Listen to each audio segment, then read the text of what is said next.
isarag xiisale daawadayaal ku soo dhawaada Gaylan Media waxaan idin soo gudbinaynaa waraysi iyo xog waran xasaasi ah oo xog badan xambaarsan oo aanu la yeelanayno shakhsi adkeyd in la kulmo sanado iyo maalmo ka hor xog waraysigan xasaasiga waxaan ku gorfayn doonaa malafyo waaweyn oo xog badan ay dadka Soomaaliyeed ka hayn balse dhacdooyin dhacay oo ay yihiin kuwa taagan ilaa maantana la joogo waxaana la jooga oo martino ah Fahad Yaasiin soo dhawo waa dhawahay waana ku faraxsanahay inaan maanta la joogo dadka Soomaaliyeed siyaabo kala duwan marka looga hadlayo waa kuma Fahad Yaasiin hadda meel aan ka bilaabo ma aqaan waa horta waa kan kula jooga haddii laga wado yani taariikhda iyo backgroundka magacaaga waa Fahad maxaa ku raaca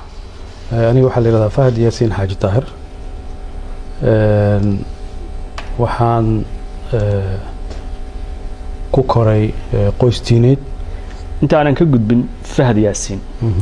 dhawaan waxaa la shaaciyay Fahad Axmed Daahir iyo Fahad Yaasiin ma farqiga u dhaxeeya waa maxay labada magacba waa jiraan Fahad Yaasiin uu jira Fahad Axmed Daahir uu jira marka documentigu waa sida Fahad Axmed Daahir igu qoran laakiin qoys ahaan Fahad Yaasiin baa la yaqaanaa magaca Fahad iyo Yaasiin waa isku hal qof waa magacyo israaca waay oo la wada yaqaan oo hal qof oo Fahad la yiraahdo Yaasiin la yiraahdo ma Soomaalidu dhammaan taqaana magac qoysna waa leeyihiin magac documentiga ugu qoran waa leeyihiin laba magac la tahay magac saddexaad inuu jiro dhici kartaa markaan yara Cabdiraxmaan baa la dhihi jiray koritaan ahaan waxaan haynaa inaad ku barbaartay gobolka Gado halkaasna aad ku hana qaaday dulmar kooban ku sabay koritaankaaga aniga marka koowaad waxaan dhashay 7-meeyadii bartankeeda ama aakhirkeeda u dhow waxaan ku koray qoys diineed waxaan ahay hooyo koris ayada ay barbaarisay ayada ay korisay wayna nooshahay ilaahay cimrigeeda iyo caafimaadka uu hawsiyeeda labadaba yani waxaad ku kortay agoon kuma korin laakiin waxaan ku koray hooyadayba ay korisay marka way jiraan ilmo hooyo korisay iyo ilmo aabba koriyay aabahay uu noolaa caafimaad qabay laakiin duruufo jiray dartood markaasuun hooyo koris baana sidii aan Soomaalidu baa taqaanaa in badan oo kamid ah hooyo korisay noloshayda intii aan guuleystay intii aan wax qabtay intii aan wax bartay intii aan noolaa ilaahay ka soo koob qofka aan uga hayo abaalka tarbiyada iyo talada iyo ducada waa hooyaday yaraanteedii baan quraanka bartay waxaan u maleynayaa anoo 10 sano ka yar inaan quraanka xifdiyay markii aan ahaa 13 jir Soomaalidu waxay taqaanaa wax la yiraahdo kabiir baan dugsi quraan ka noqday kabiirnimadaas waxay keentay inaan markii dambe u gudbo inaan macallin quraan noqdo intii aan 16-15 jirayna macallin dugsi quraan baan noqday cimrigayga ugu yaraan 9 sano 12 sano ku dhow waxaan ku mashquulsanaa oo ka shaqeeyay macallin dugsi quraan oo aan dad waaweyn quraan baray dadka hore waxaa la dhihi jiray dugsi hebel buu kiciyay laakiin marka baadiyaha la joogo magaalada marka la joogo dad ba quraan la baraa waa la dhameeyaa dana kuwa kale la baraa yani Fahad waa macallin dugsi quraan waa soo maray nolosha igu bilowgeedii waxaan ka bilaabay dugsi quraan inaan macallin ka noqdo waxaan aaminsanahay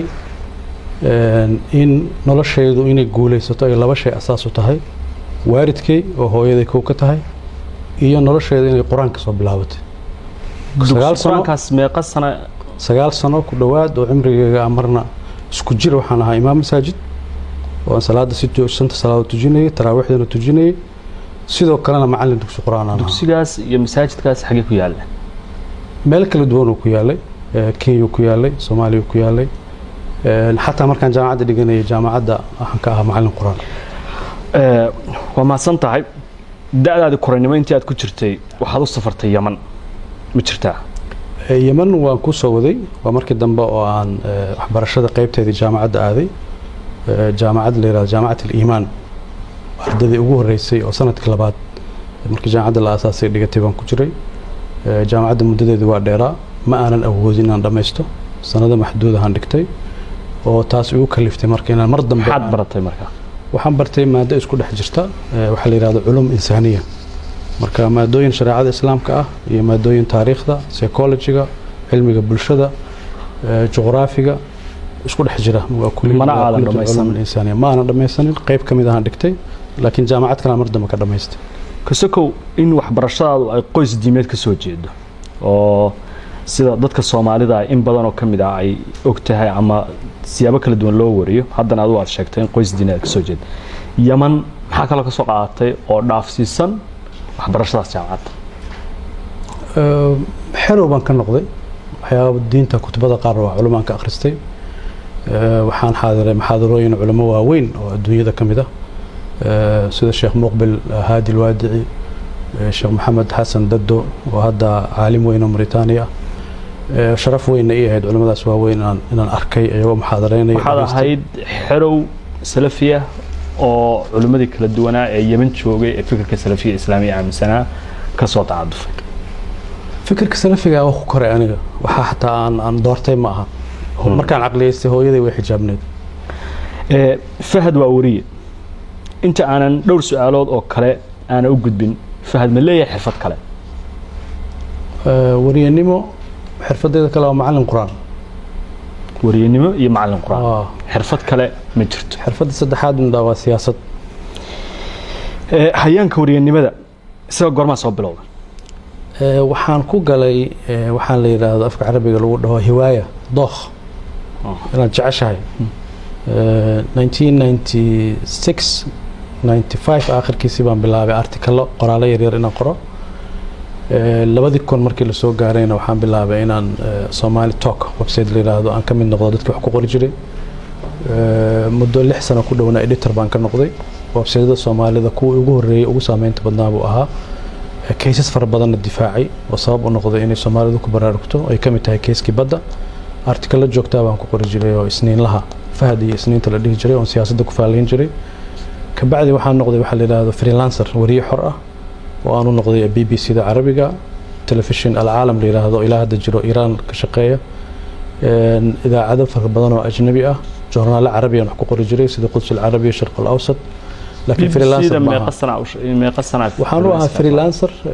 2 sano ku dhawaad shirkii waxaan ka fargareeyay Suudaanta ay ku wada hadlayeen Neefasha oo ay ku wada hadlayeen koonfurta Suudaan iyo Suudaan ay ku dhamaatay markii dambe heshiiskaasna uu dhalay in Suudaan koonfurta ay ka goosato si iyadoo heshiis lagu yahay muddo 2 sano ah BBC-da Carabiga freelancer u ahaa dadkii aad wada shaqaysteen mihnada saxaafadda waxay ii sheegeen inaad ahayd nin qoraa ah intii aad ku jirtay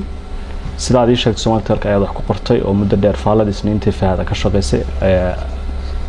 television laba television oo kale waad ii sheegtay qoraal dambe ma qortay oo aan ahayn xilligii saxaafadda ee aad halka ku qori jirtay cilmi baaris aan qoray markii aan saxaafadda ka wareegay TV inta aan cilmi baarista aadin ma waxaan wax ku qori jiray oo markii aan heshiis shaqada Jazeera bilaabay waa mamnuuc inaad qorto qoraal contractiga ku jirta qoraal ra'yigaaga ma qori kartid qoraalada aad kaydisay ee ku jira maanta baraha kaydka xilliga aad ku qortay Soomaaliyeed Telecom ka soo qaadanay faalada isniin tahay waxa ku jira maqaalo siyaasadeed oo ka hadlayay xilligaas marxalada taagnaa waxa kamid ahayd soo galitaanka ciidanka Ethiopia ee Soomaaliya waxa kamid ahayd doorashadii dawladda ku meel gaarka ahayd ee Kenya lagu soo dhisay oo aad ahayd wariyaashii tabinay qoraaladaas maanta marka aad aragtid adoo siyaasadda soo galay meel mustawa sare ka soo gaaray dadka Soomaaliyeed loogu hadalhay ma yahay kamid noqday qoraalada marka dib u akhriyay maxaa dareentay waxa kale oo aan marka kugu siraadinayaa oo ku siraacinayaa qoraalada kuwa Ethiopia ku saabsan maantay dawladda aad la shaqeynaysa xulafo dhow bay lahayd maxaa dareentay marka waxaan dareemaa inaan aniga ahay wali wax isbedel ma dareemo Ethiopia shalay inay cadow ahayd maantana ay saaxiib iyo xulafo dhow la tahay waxa kala duwan marka aad kaliga fakarayso oo aad qol intaas ku soo xirto ra'yigaaga as xor u sheegaysid iyo marka aad masiir umadeed ka fikiraysid marka aad masiir umadeed ka fikiraysid waxyaabo fara badan ku xukumaya waxyaabo fara badan ku xiraya Ethiopia laftigeedana isbedel baa ka dhacay Ethiopiyadii oo markaas aan nocolka ahayn wadanka soo weerartay dhibaatada u geysatay xukunkeeda meesha waa ka baxay Ethiopia cusub baa timid marka mowduuc gaar hadda weydiinaysid ma ogi laakiin